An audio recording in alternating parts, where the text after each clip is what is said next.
Le spectre de la récession menace la Grande-Bretagne et la Banque centrale met en garde contre le pire.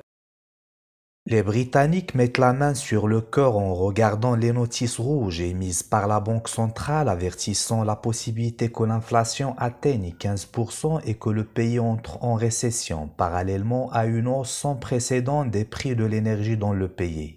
La Banque d'Angleterre a annoncé qu'elle porterait le taux d'intérêt à 1,75%, soit une augmentation de 0,5% par rapport au taux précédent, la plus forte augmentation depuis 1997 lorsque la Banque centrale a obtenu son indépendance vis-à-vis du gouvernement.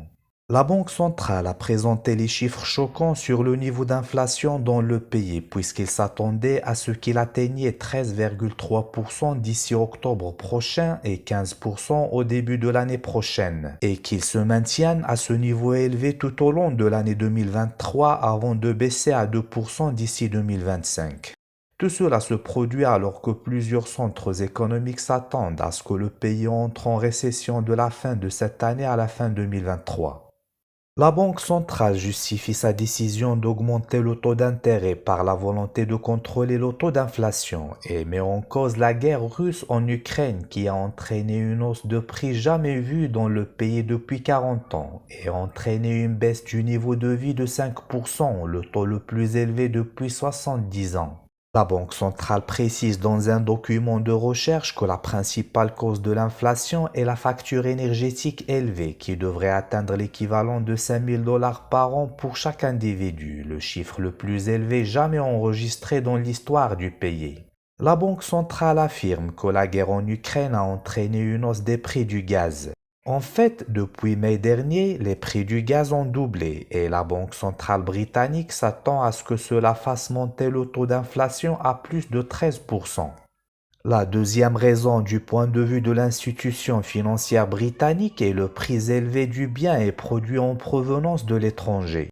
Car la Banque centrale a surveillé une augmentation record de la demande et du processus d'achat pendant la période de l'épidémie du corona en raison de l'état de panique. Puis il y a eu une crise de déséquilibre dans les chaînes d'approvisionnement qui a entraîné une hausse des prix. La troisième raison est également liée à l'épidémie de corona, notamment l'éloignement du travail. En fait, seuls quelques travailleurs cherchaient du travail immédiatement après l'épidémie.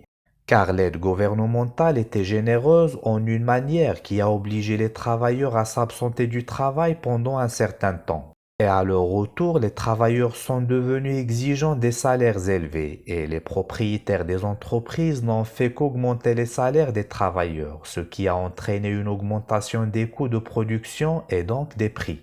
La Banque centrale britannique a augmenté le taux d'intérêt avant la Banque fédérale américaine et les deux sont d'accord de continuer à augmenter le taux d'intérêt pour lutter contre l'inflation à tout prix. Carty s'attend à ce que l'économie mondiale entre en récession et la raison en est que dans les sciences économiques, il existe un lien étroit et automatique entre la hausse des taux d'intérêt et la stagnation économique.